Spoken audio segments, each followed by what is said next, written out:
Exemple 8. Dans ce tirelire, Marc possède 5 pièces de 1$ de moins que le triple du nombre de pièces de 2$. Si la caisse contient en tout 75 pièces de monnaie, combien de pièces de 1$ possède-t-il? Alors, première des choses, identifier les deux inconnus. Alors, clairement, là-dedans, on parle de pièces de 1$ et de pièces de 2$. Alors, les deux inconnus, ben, ce sera le nombre de pièces de 1$. Et même chose, nombre de pièces de 2$.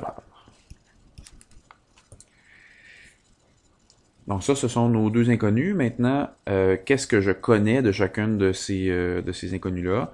Donc, Marc a 5 pièces de 1$ de moins que le triple du nombre de pièces de 2$. Alors, le nombre de pièces de 2$, j'ai pas d'information. Donc, je vais le représenter par la variable x. Donc, ça, c'est pour le nombre de pièces de 2$. Et pour ce qui est de mon nombre de pièces de 1$, eh bien, si on a des informations, on dit que il y a 5 pièces de moins. Donc 5 pièces de moins. Alors ça, c'est moins 5. Que le triple du nombre de pièces de 2$. Donc que le triple, eh bien, c'est 3x. Alors ça représente le nombre de pièces de 1$. Étape numéro 3. Donc, trouver x. Alors, pour trouver x, ben, je vais devoir bâtir l'équation par rapport à ce qu'on me disait dans le problème. On me disait que la caisse contenait en tout 75 pièces de monnaie. Alors, étant donné qu'on sait qu'il y a 75 pièces de monnaie, eh bien, tout ça, ce sera égal à 75. Et qu'est-ce qui est égal à 75? Ben, c'est le nombre de pièces de 2$ et le nombre de pièces de 1$. Donc, le nombre de pièces de 2$, c'est x. Et le nombre de pièces de 1$, eh bien, c'est 3x moins 5. Alors, tout ça ensemble, ça donne 75 pièces.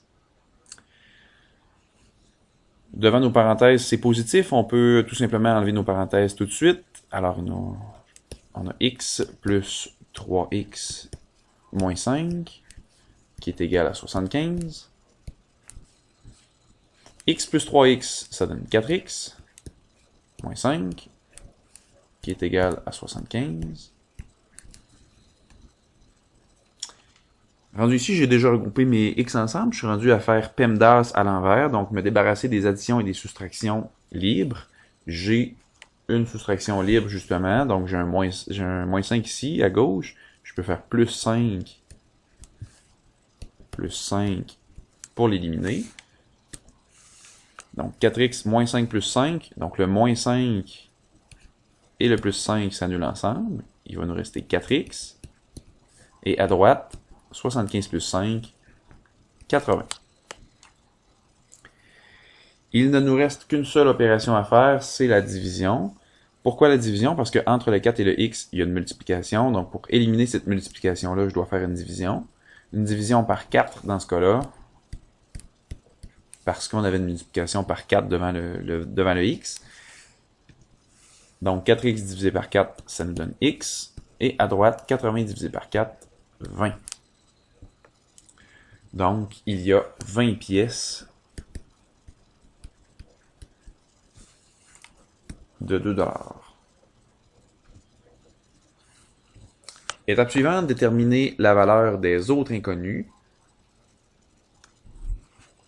Donc ça, c'est pour les pièces de 2$, donc 20 pièces de 2$. Pour les autres inconnus, ben, ce sera pour les pièces de 1$. Ben, on sait que les pièces de 1$,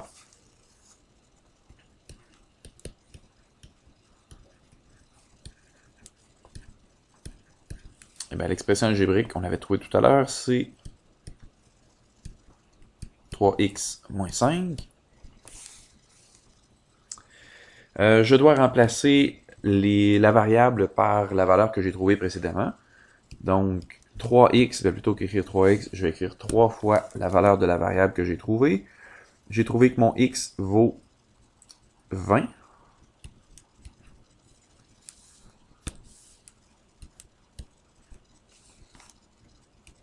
Donc 3 fois 20, ça fait 60. 60 moins 5, 55. Donc il y a 55 pièces de 1 $. Donc ça, c'est la même chose qui se répétait. Donc on a 55 pièces.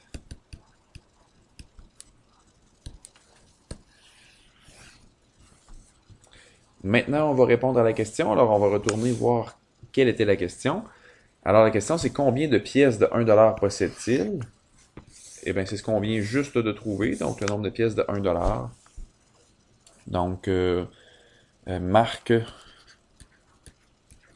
possède 55 pièces de 1 $.